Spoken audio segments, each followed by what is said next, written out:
We want now to turn to West Virginia and West Virginia the Democratic senator from West Virginia, Joe Manchin. He is in Charleston, West Virginia this morning. Good morning, Senator. Good morning, Charlie. How are you? Good. It's good to speak with you. How worried are you that the Republicans, according to the polls and even the trends, may lose the Senate and the implications of that?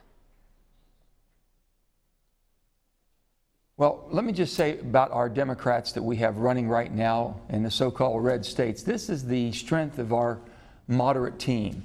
And Charlie, if we're ever going to change Washington, you have to have moderates, whether it be in Democrats and Republicans. And I'm hoping all the people in the states, whether it be down in Louisiana, Maryland, Drew Country, up at Mark Bagich in Alaska, and Kay Hagan, and all of our people that we have, and Mark Pryor down in Arkansas, this is the strength of our moderate team. Gene Shaheen in New Hampshire, and we have, of course, Mark Udall and Mark Warner.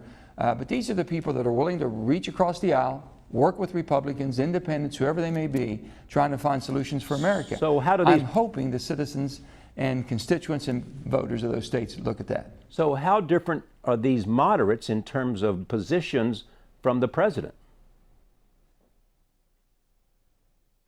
Well, the president, I know what people are asking is, can the president help him in those states? I don't think the president can help in those states there. These people have voted against the president on issues. I've watched him and worked with him.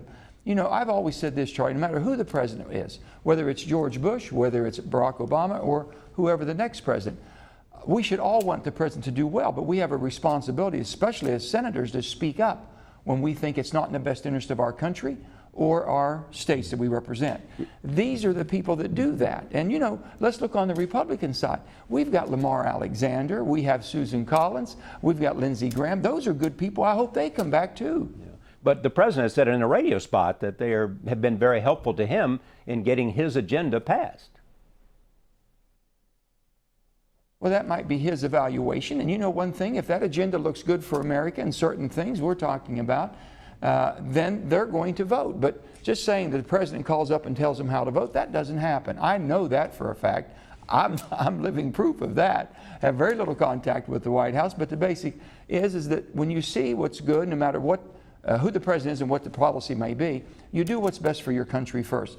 Can't we get out of this absolute visceral type of attacking each other and toxic atmosphere in Washington and be an American first, and we can be Democrats and Republicans, we can be conservatives and liberals if you want to be? If the polls are right, can the Democrats turn this around in the next 9 days? The perceptions may have set in. Charlie, let me just say this.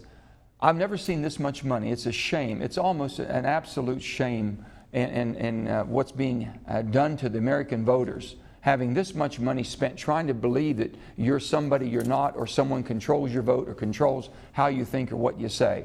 I know these people, and that's not the case. So for them to say they've thrown all this money, and still every race I have seen, Charlie, that I just spoke about, is within the margin of error. It could go either way. And I think, hopefully, when the people look at who represents them, the best interest of what they're doing and how they've been doing it, that they'll vote for some of these really great moderate Democrats who've been there.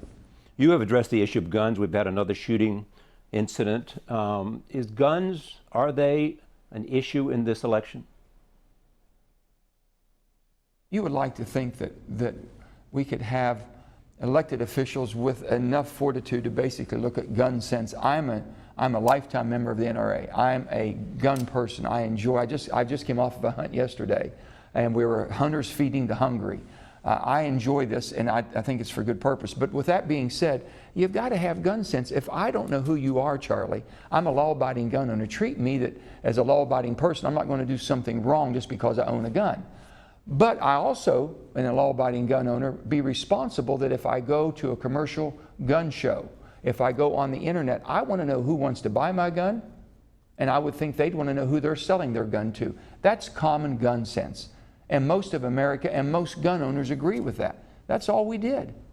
One important issue of foreign policy. Today, American Marines turned over Camp Leatherneck in Afghanistan, and they are leaving Afghanistan. Do you believe that Afghanistan faces some consequence because of the declining American military presence there? Well, Charlie, if hindsight's 20/20, you would like to think that I've been in that area. Most all senators have been over and had the privilege of going and seeing the tremendous dedication, commitment from our troops that support us and defend us. With that being said, I hope better evaluations have been made on the ability of the Afghans to defend themselves. Do they have the will to fight? Do their leaders, are they committed to having a tranquil type of a transition? Do they want to have a better quality of life for that part of the world and their people there? That didn't happen in Iraq. We do not want to see what happened in Iraq repeated in Afghanistan. But they're going to have the desire to defend and die for their country. We have shed enough blood and enough treasure, spent enough treasure in that part of the world and haven't changed it. If the people don't want change, we can't give it to them. I am very thankful that our people, our Marines are coming home. I'm very thankful for that. But you just returned, I think, from London, where you talked to some officials of the British government. Mike Rogers just returned, and we'll talk about that with him. But do you support what the president has done with respect to fighting ISIS in Syria? I'm not for putting American troops on the ground. I did not vote to go in there and try to find 5,000 of the Syrian rebels who we could think that would be kind and considerate and compassionate towards our desires, pay $500 million and expect them to turn around and fight the ISIS, and then turn around and fight Assad and expect us to get drawn into a civil war. I don't think after 13 years, if we've learned nothing, and I've said in the great state of West Virginia, we have a little common sense and we understand the definition of insanity. Continue to do the same thing and expect something different to happen. With that being said, it should be, we should take the air war. We'll be happy to help tactical and technically, helping you with the air war, but it should be an Arab-Muslim ground war. The Saudis have to engage. The Turks have to engage. The Kurds are the only one that seems to want to fight and defend and die for what they believe in. And until we see the other regions, we're not going to change that, Charlie. If we can contain them there, leave them there, I don't know what else to do. They're intent on destroying each other, and they've been doing it for 1,400 years. And the bottom line is, I think we should be very clear in our position in the world, is if you plan, if you're training to do harm to Americans, we'll come and take you out wherever you are. Senator, thank you so much for joining us this morning. We'll be right back in 1 minute.